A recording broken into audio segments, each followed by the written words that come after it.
channel, and if you are new here, it is simply welcome to my channel. I am Rochelle, and guys, today I wanted to come to you all with just a different type of video. This video is going to be just a little bit different than some of the other type of content that I produce on my channel. Guys, we're going into 2022. I know that there's a lot of people that are looking for a change. I want to tell you guys how I decided, or why I decided to not go back to corporate America. So in this video, what I'm going to be doing is giving you a little bit of my professional background. I'm going to tell you guys about some of my trials and tribulations, and even some of the mistakes I made while working in corporate America. So if you guys want to see more, if you want to get motivated, and if you guys want some tips on how to live in your purpose, then keep on watching. I actually have my iPad here, and in typical Rochelle fashion, I have some notes that I made.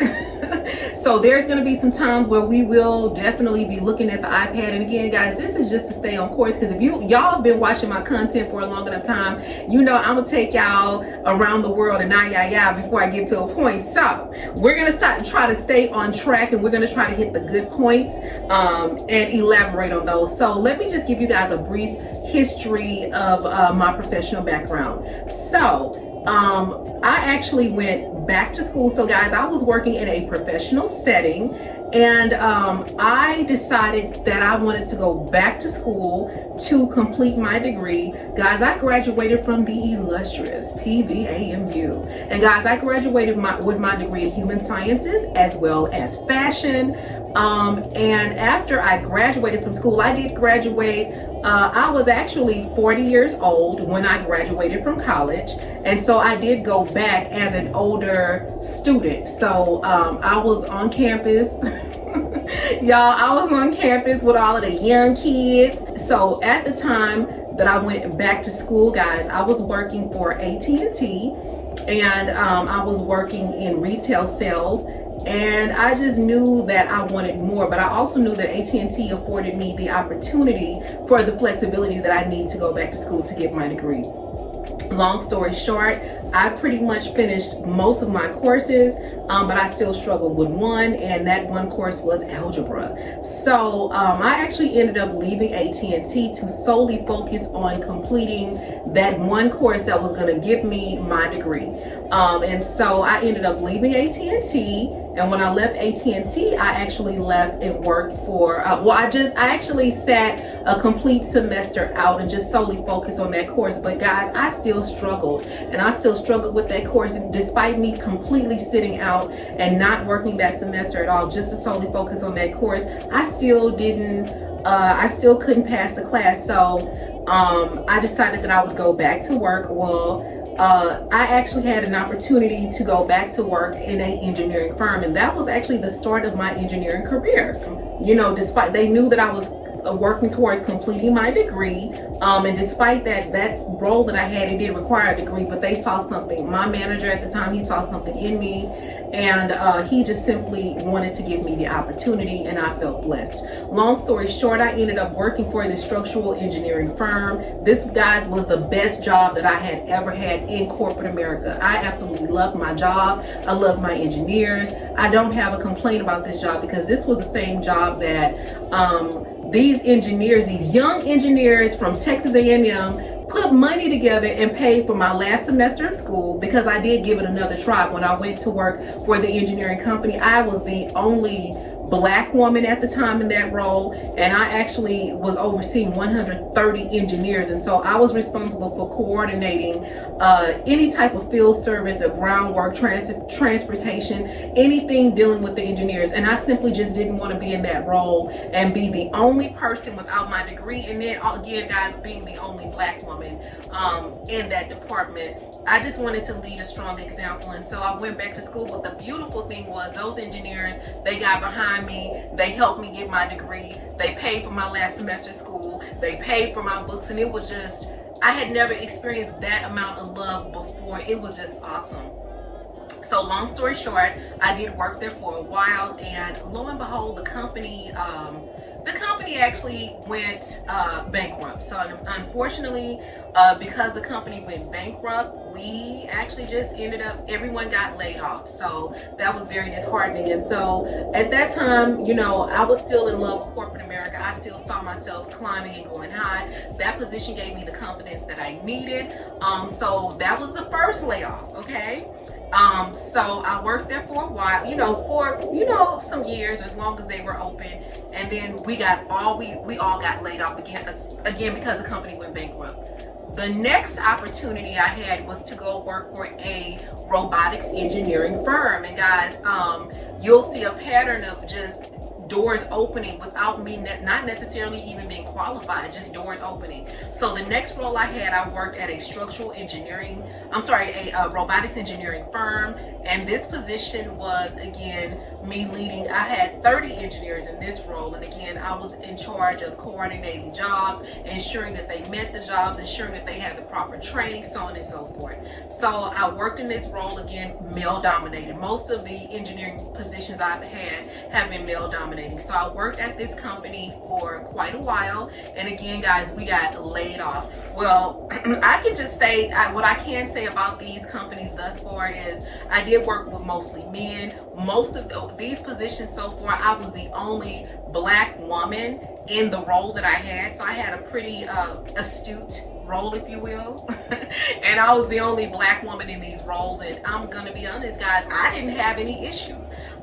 Maybe the only issue I had with working at the robotics engineering firm is that they lacked structure, because the way that the company was ran, whoever led your department just kind of ran that part of the company like they would their personal business. So, at times I just wanted more structure or whatever. And of course, I did what I needed to do to give my engineers the structure that they needed. But for me, it would be a little bit frustrating at times. But overall, I can't say that it was like the worst experience. And then of course we got laid off. Okay, so this is like my second layoff. Okay, so of course I was laid off for a little while, and then I found another position. This next position, it was not in engineering, but it was in environmental project management, and I dealt with surveillance. And so we did commissioning and decommissioning, and deployment of field service technicians to go out and do wiring and do installations of cameras, surveillance. And then my position was to just ensure that the site managers, the stakeholders, the employees had proper training on surveillance, and just kind of knew how to run the cameras and that type of thing. Guys, mind you, I had a whole career in telecommunications before my engineering career. Okay, and so I just wanted to give you guys a little bit of a background before we get into the meat and the potatoes. And so I'm just gonna lead by this. I want to put a disclaimer out there. The first thing I want to say is, guys, all of these jobs that I had, the 3 positions in engineering, we were all laid off as a whole. These were not situations where I was laid off and it was just me. And sometimes, not now, but at the time, it was times where I did wish that it was just me. When you get laid off, if it's just you, at least you know that you can go to a career coach, you can go to your family, you can go to your friends, and you can say, well, guys, what do y'all think I'm doing wrong? They can maybe come up and be like, well, you don't like to, or you don't like to listen. There can always be a level of improvement, but when you're getting laid off in the masses, that it is not you, okay? And so I think that's going to be one of the first things why I chose not to go back to corporate America, because I was just simply tired of the uncertainty and the lack of stability. And guys, the thing is, the first 2 positions where we were laid off, they were oil and gas based. The first position was structural engineering, so anything with I guess I'll just say drilling and stuff like that, we did that. So we dealt with manifolds and all. If you guys know anything about oil and gas, you'll know what a manifold is, you'll know what drilling is, wiring and all of that kind of stuff. And so of course that really wasn't stable. And so, like I said, we got laid off. The next job, it was in engineering, but it was medium voltage. And in medium voltage, it was times where I had the option to either deploy a a field technician engineer out to the site, or I had the choice to send a field technician to operate a robot. Well, after Hurricane Harvey, that position kind of bottomed out. And then with the waste management, we also dealt in waste. Well, the third company I worked for was waste management, and in waste management and dealing with surveillance, some of the sites that we dealt with were dealt with oil and gas as well. And so it was just like I could not get a break. I could not get a break. And then the pandemic hit. Well, we got the last job I was laid off was I was working at Waste Management, guys. We all got laid off. We were laid off in 2019. And in 2019, I'm gonna be honest with you, girl, I was over it. They came to us, and I knew that we were gonna get laid off because I had been through too many layoffs. I knew when they call you guys in as a bulk. Let me tell y'all something. When you get ready to get laid off as a group, you're gonna start seeing weird things happen. Like what I started seeing, like it would be 5 o'clock, 6 o'clock, I would be leaving, and then I would see executives coming up to the floor I worked on to have a meeting. Anytime you see executives in the building that late to have a meeting, there is absolutely something going on. So that was number one. Number two, they called us in for like a collective group meeting after 5 o'clock. Again, I just knew something was going on. And then number three, the work just started trailing off. Like all of the projects that we had, all of the purchase orders, all of the requisitions, everything that we had, it just started to dwindle. The structure started to change. The way that the accounts receivable and accounting team was dealing with us was different. We had purchase cards. We had access to different accounts and different systems that we would use to order things. And we were completely, all of the access was taken away from us. And so I absolutely knew something was going on. And I just sensed, because this was my third layoff, I was like, yeah, they getting ready to lay us off. So anyway, I'm getting off track. Let me get back on track. I just was like, I'm gonna be honest, girl. After the third layoff, I was over it. And so I can't sit up here and be like, I wasn't gonna go back to corporate America, because I didn't have this mindset at the time. What I did know is that I was like, okay, they're about to lay us off. I don't know when, but when they do, I'm getting on the first thing smoking. I'm jumping on the first thing smoking, and I'm leaving the country. And that's what I did. That was actually my second time doing that. The first time I got laid off, I'm gonna be honest with you, I jumped on after the official layoff, girl, I jumped on the first thing smoking, and I just left the country for a little while. The second time when they laid us off, I was like, well, I'm sorry, the third time at Waste Management when I got laid off, I did the same thing. Anyway, over time, I just started thinking about what I wanted for my life, and did I want to go back? Did I really want to go back to corporate America? And as time progressed, I was like, you know what, I don't. But anyway, let me get back on track, because I want to just kind of go into some areas of that kind of made me not go back. Number one of the things that I felt I didn't go back because, number one, like I said, I was tired of getting laid off, and number two, the opportunities were limited. I can't say that there were a lot of opportunities available. And so I just didn't really see myself growing beyond some of the positions that I had. When I worked at Waste Management, you know, I worked in project management, and that was just basically as far as you were going to go. And at insult to injury, I worked as a contractor. And so I didn't have any real benefits or anything like that. And I just knew that I wanted more for my life. All right. So that was the first reason, one of the first reasons I left. Another reason why I left is because there were a lot of glass ceilings. Again, I think we can kind of group those together. So we're going to group together limited opportunities. We're going to group together glass ceilings, and we're going to group together working too hard without little recognition. We're going to group all three of those together. So all three of those absolutely made a contribution as to why I did not go back. Guys, let me say this as well, because what I don't want to do is create this video and point the finger and blame people. I also want to be extremely honest about some things that I recognized in myself as time progressed. Guys, I'm going to be honest with y'all. As time progressed, and as I was laid off from each company, I felt and I noticed I was giving less and less. When I was at the structural engineering firm, I gave everything that I had, and then 10, 15, 20% more, because I love my team, I love the management, I love the directors, I love the direction of the company. And so yes, I absolutely gave my all, and I didn't just give 110%, you know, just in the morning or in at some part of the day. You know how you're at work and you have parts of the day where you come in and you're amped up and you can get all of your you know, all of your duties accomplished, or all of your, we're going to say, deliverables. And if you guys have worked in oil and gas or project management, or you know, that realm, you know what a deliverable is. And so I would go to work and I would have we'll just say 15 tasks or deliverables, and I was able to get all of them done. And it was like I was on fire all day to want to do a great job. And so I didn't have a period of the day like after lunch I got lazy and didn't want to do anything. I didn't have those periods of times at this company because I loved what I did. Well, at the robotics engineering firm, girl, I'm gonna be real honest with you. I gave a lot, but I noticed that it was not what I was used to giving over time. I think I was just starting to just be over it, and I just started burning out. And so I didn't give all that I could possibly give in even though I would bring my work home and I would work 12 hours a day and stuff like that.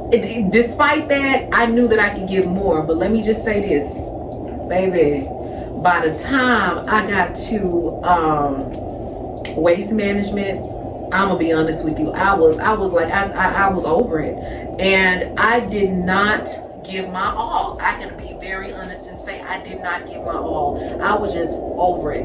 And so yes, I did give 100%, but my 100% was delegated throughout the week. So for example, I might have gave you 30% on Monday, on Tuesday you was getting 20, and on Wednesday you was getting 10, and as the week progressed would be the percentage you would get. So yes, I gave 100%, but that was over the course of 5 days. I wasn't doing anything extra, I wasn't going the extra mile, and I was just over it. And so that absolutely, I just wanted to be very candid and very honest about that, because again, I don't want to paint a picture that I was this perfect, picture perfect employee and I never made mistakes, because guys, again, as time went on, that is absolutely, that would be me being completely dishonest.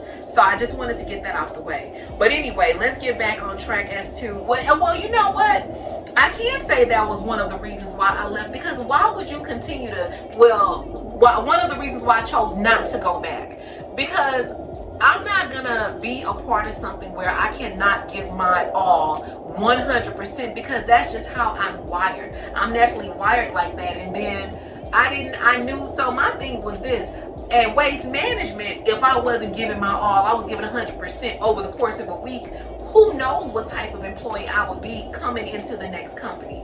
Because the older I am, and the more I'm focused on my own goals and dreams, the less I want to give to someone else. So I'm gonna go ahead and throw that in there and say that was one of the reasons why I've chosen not to go back to corporate America, because I simply just can't give my all. I cannot give my all to a company that is thankless, and that there is no reward and no appreciation when it's all said and done. No matter how hard I worked, it just was never going to be good enough. If you would never have ownership, I could have stayed at work from sun up to sundown, and at best, the only thing I was going to have was just a little bit of stock, some stock options, and maybe the potential for that stock to be matched. But ultimately, I was never going to have ownership or be a stakeholder in the company. And I just couldn't see my life continuing to go in that direction. Another reason, girl, now this the one right here. I was sick of the mean queens and the mean girls and feeling like I was in high school. And those were more or less things that I dealt with at waste management.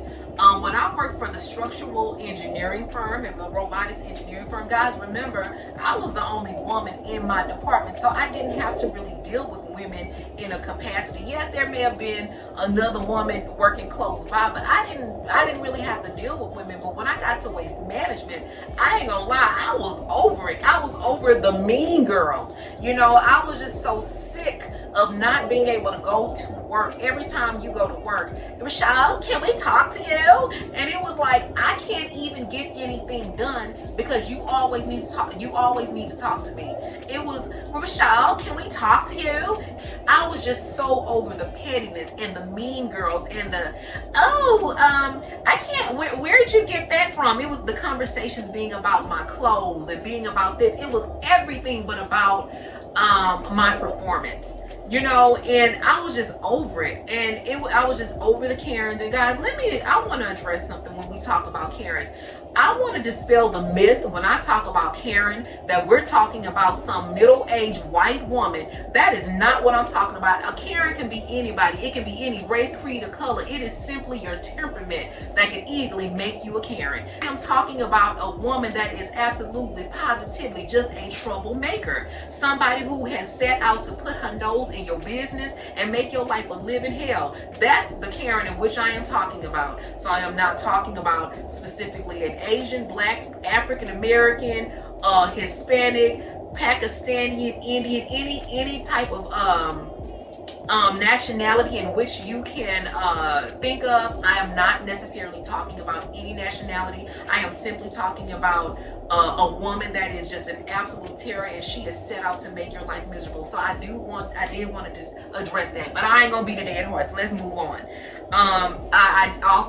It was a clique. It was very cliquish. I was sick of working in an environment in which I felt like I was in school, guys. You know, it's like, I'm a woman in my 40s. I am very seasoned. And so I don't want to go to work and deal with high school issues. And that's absolutely what I felt like. I felt like it was so much of a definitive focus on anything but the project itself, the projects that needed to be complete. You're so consumed and concerned and worried about the wrong thing. You can't even focus on the project and the progress that we've made, or maybe even some of the lessons learned that could be addressed, and how we can overcome the hurdles in this project, because you're too worried about what I'm wearing to work or how long I was at lunch. I was just over it. I just couldn't take it. So that Mean Girls in High School. And here's another one. If you have worked in corporate America for any amount of time, y'all already know how the game goes. And the game that what I wrote down is that at work, people want you to play the game. And what I mean by playing the game is going to happy hour, going to after work events, going to Top Golf, going to all of these work related things, these team builders. And when you go to these things, they want you to have a drink. Okay, they want to know that you're one of them. You know what I'm saying? And so I wasn't good at playing that game. To be completely honest with you, when work was done, I would just want to go home. The only time that I would say that I played the game is when I worked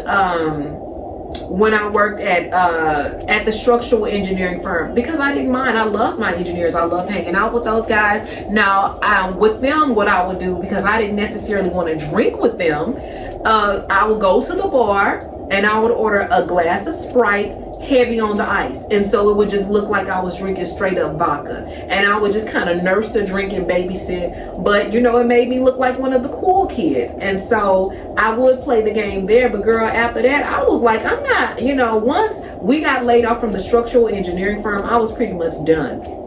I didn't have to worry about that so much at the robotics engineering firm. And the reason why is because my engineers were all over the US. They was in Virginia, they were in Canada, they were in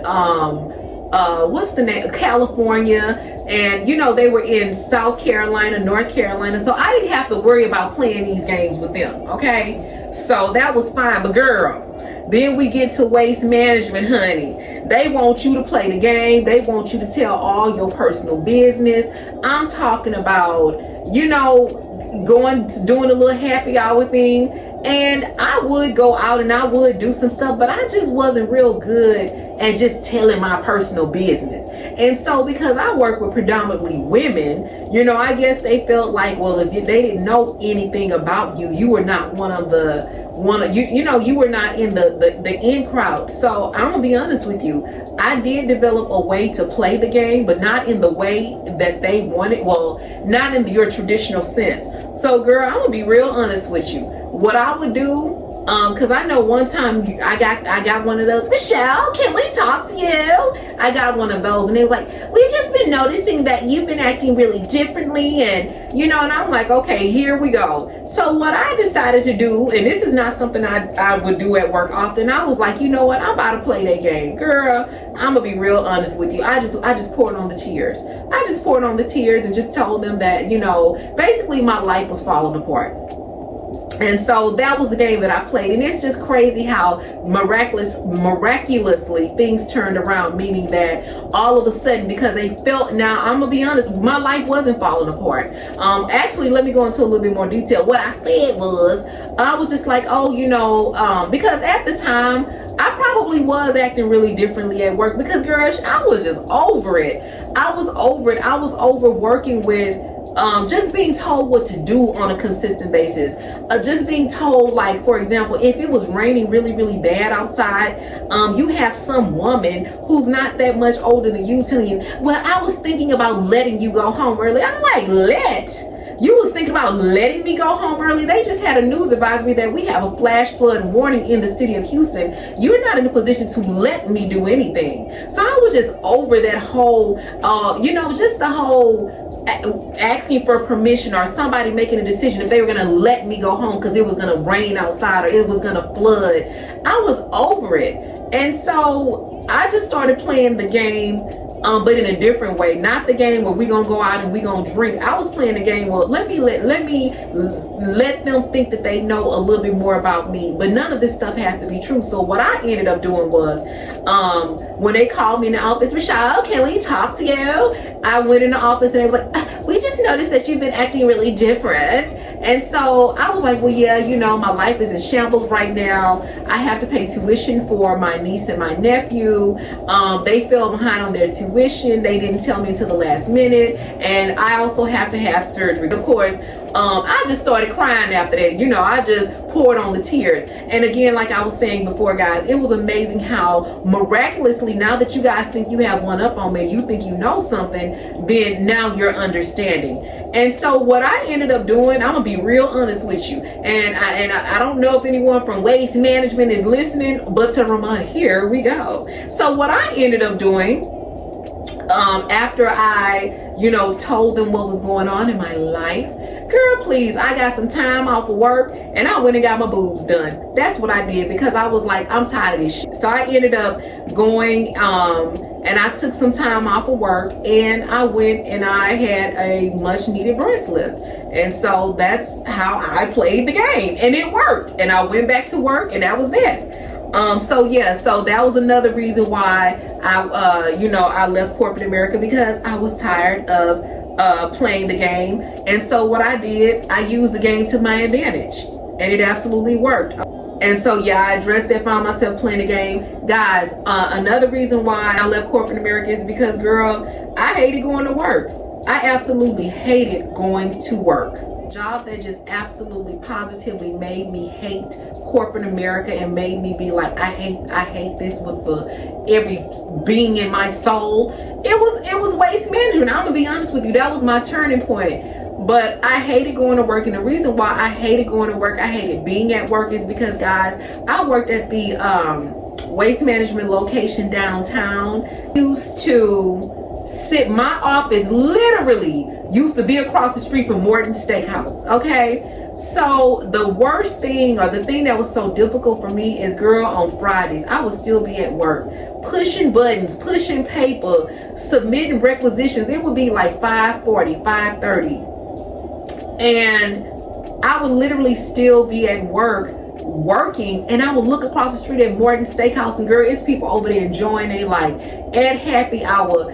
And it was just miserable. And I'm like, man, I freaking hate this. I'm still at work. It's 5:30, 5:45. I'm still here with all of these miserable people who act like they did not, girl. It's like they hated going home. Like they had nothing else going on outside of work. It's like they hated going home. And I absolutely hated being there. So and then to expound on that, it would always feel like on Sunday would get here, and I would have to stop my Sunday at 4:30, 5 o'clock, because I had to stop and fold clothes, wash clothes, cook dinner, pack my lunch, pick my clothes out for the week, iron, steam, get my hair together, and all of this stuff just to get ready to go back to work in the morning. And guys, it was just miserable. I hated it. Oh, thank you, Jesus, girl. But anyway, that was one of the reasons why. So that's yet again another reason why I chose to not go back to corporate America. Undervalued. Absolutely, I felt undervalued, guys. I think I might have already said this, but I worked in the capacity of a contractor, so I was not a full-time worker at the company. And so I just, I was a redhead stepchild, so I absolutely felt undervalued. I think it would have been that way whether I was full-time or not. I was burnt out. That was absolutely a reason. Just being burnt out and being over it, and knowing that my days would have been much better spent doing something that made me happy. Constant health issues, getting migraines, emotional breakdowns. Girl, I would go in the bathroom and cry. I would go in my car and cry. I absolutely positively hated being at work, and it was just like, because it felt like I could do nothing right. It didn't matter. Nothing was ever good enough. And so it was the emotional breakdown. That was another reason why I just chose to not go back. Overwhelming workload, just too much work dumped on, piled on. I mean, you have one person, and one person is dealing with 45, 50 projects simultaneously. That's a huge workload. And it's like, when you have a workload like that, and like I said, I told you guys already, I just didn't have my all to give anymore. So just imagine just not having your all to give, just feeling emotionally and mentally stressed and drained, and then just having all of these different projects. I was just over it. The workload was just overwhelming. And so that was amongst a lot of the reasons. That was a reason. And another thing, and this is going to be me taking responsibility. This is going to be me taking a stance and saying, maybe there was something that I could have did differently. But I'm going to be real honest with y'all, girl. Sometimes I will go to work and I just wanted to be left alone. The only thing I wanted people to say to me is good morning. I ain't want to talk about anything else. And when you are working in a company and a team of people, you can't go into work and just want to be left alone. But girl, I just wanted to be left alone. The only thing I wanted you to say to me was good morning. And if you go to work and you already have that attitude, I just want to be left alone, and that's at the beginning of the day, more than likely your day is not going to get better. And so I would find myself just being really, really quiet at work, guys. I am not a quiet person. The only time that I'm a quiet person is when I'm maybe around new people, or maybe I'm just feeling some kind of weird energy or a weird vibe. And typically, not only will I be quiet, but I will discreetly remove myself from those situations. And so I found myself being really, really quiet at work, but it wasn't, I think that my coworkers and my management team, they could sense that it wasn't a natural quiet. They could sense that it was more of a, I don't like y'all quiet, whatever. And if they could sense that, they were absolutely right. Guys, I just didn't enjoy the team of people and the people that I work with. I just did not. And so that was one of the reasons, just being over the office politics. Things were so political, not always feeling like I fit in, not always feeling like I was accepted. I was just over it, not always wanting to play the game. And so that's, the overwhelming workload. I just wanted to be left alone. And guys, of course, the last and final reason for me I'll just say this, it was too much uncertainty. Like I said, guys, I had been laid off approximately 3 times. I mean, after being laid off 3 times, I don't know how quick you would be to go back into corporate America after 3 consecutive layoffs at no fault of your own.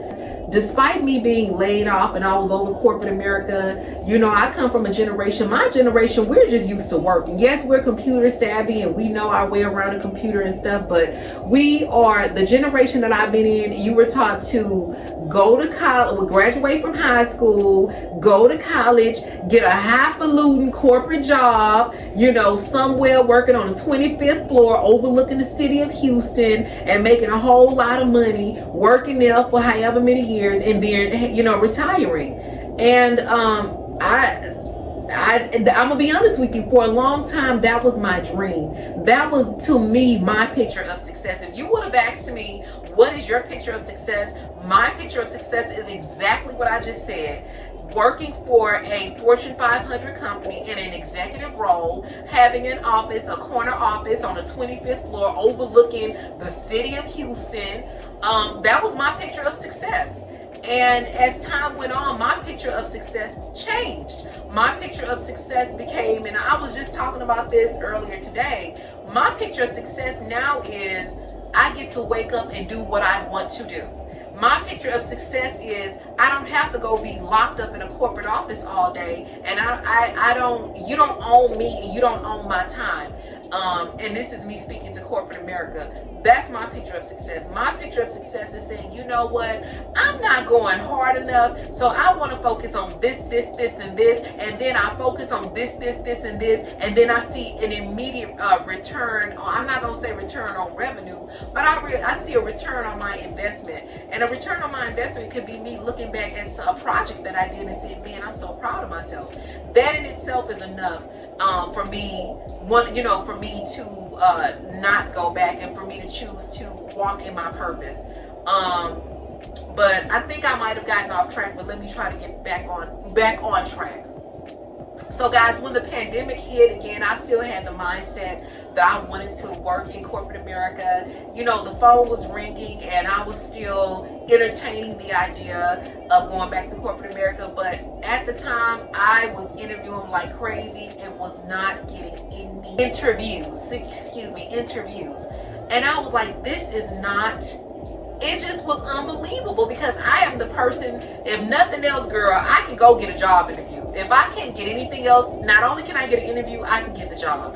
So while I was getting the interviews, I wasn't getting the job. And I was just like, what is going on? And so I would just interview and get turned down left and right and left and right. And I was over it. I was tired. And so what I ended up doing was just trying to decide what direction I wanted to go in. I knew that I had quite a bit of money saved up. I knew that at that point I was tired of getting turned down. I also knew that I didn't want to go, necessarily do the corporate mumbo jumbo anymore. And so at the time, and this was over a year ago, I started my own business, and it was a loan signing agent business. But as I got into that business, I realized that there was still going to be some of that corporate culture there, meaning that if I wanted work, I would have to call, hey, hi, my name is Rochelle, and I'm a loan signing agent, and I was just calling to see if you had any opportunities. I didn't want to do that, and I didn't do well in that business, guys. I mean, I did well in modifications, but I didn't do well overall in that business because I was not passionate about it. My mind, my heart, nothing was in that business because it reminded me so much of corporate America. And guys, it just wasn't what I wanted to do. Life and death lies in the power of your own tongue. I remember last year when I was thinking about starting that loan signing business, all of my friends, they were like, you should do YouTube. You should do YouTube. I was like, well, no, I don't want to do YouTube. I want to leave a strong legacy behind. Girl, I don't know why I didn't feel like doing YouTube would be leaving a strong legacy behind. But anyway, I digress. I was like, I want to leave a strong legacy behind. I just want to use my brain and all of this kind of stuff. Like, you can't use your brain on YouTube. But anyway, so I decided to do this loan signing thing. I invested all of this money into courses and scanners and my briefcase and getting notarized and an expensive printer. And guys, like I said, I just didn't do well. It just wasn't the business for me. And so I took a step back from that, and I literally just thought, like, what do I want to do? And I knew that I always loved fashion, and I wanted to get in front of, you know, an audience where I can show people how to put clothes together from the thrift store. And so, but it never dawned on me to do that on YouTube. And so I just remember talking to a friend of mine, and he was like, what do you love to do? And I was like, you want to know? And I never wanted to be like, I never wanted to be judged for what I wanted to do, because I didn't want to be made to feel like it was insignificant. And I was like, to be honest with you, if I could just get up every day and look super glamorous, and that's all I did all day, that's what I want to do. And so I actually took that, not that I get up to be, and I get glamorous every day, because that's not true, but I did create an avenue for myself where I could do what I love, and that avenue happened to be YouTube. And so I just remember telling myself last summer, I was like, you know what? If this loan signing stuff don't work out, girl, I'm just going to get my body together. I'm going to go shop my closet. I'm going to get all my cute outfits together. And I'm just going to get on YouTube and do fashion videos. And I told myself that, and girl, a year later, here we are. And so, guys, at this point, I've been doing YouTube for approximately 6 months. It has been one of the most challenging and enlightening and fun and frustrating and positive and you know, times of my life. And so I absolutely feel that I am living in my purpose. And so I say all of that to say this: if there is something that you want to do, I would strongly encourage that you come up with a plan and you do it. If you know, I have said this in so many videos, and I think that I almost probably sound like I'm beating a dead horse, but guys, you can do it. And so I just want you guys to think about what it is that you want to do in life. And no, I am not telling you to go quit your corporate job. I am not telling you to go tell your sleazy boss to go to hell. I'm not telling you guys any of that. But what I am telling you is come up with a plan, delegate it, and then, you know, see it out. That's the only thing I'm saying. Think about what your purpose is. Think about the things that you want to do in life. Think about where you want your life to go. And I understand that leaving corporate America is not so easy. You know, I was able to kind of leave. Of course, I was like I said, in a sense, I was forced out because we were laid off so many times, and it was a pretty easy decision for me not to go back, because I wasn't getting those interviews like I wasn't getting those job offers like I was so very used to. When I did work in corporate America, I did not gain my golden handcuffs. And a golden handcuffs is when you go out and you buy the fanciest car on the lot, you go buy the biggest house in the neighborhood, you go and get all this credit card debt and stuff. Guys, I didn't do any of that. I don't live in a super glamorous apartment. The inside is absolutely beautiful, but guys, I don't live in the fanciest neighborhood. I drive a semi luxury car. My car is more one of them mid luxury cars. It's kind of like look mama, I almost made it luxury cars. And so it's not the top of the line luxury. Guys, my car is a used car. It's a beautiful car, but it is also a used car, okay?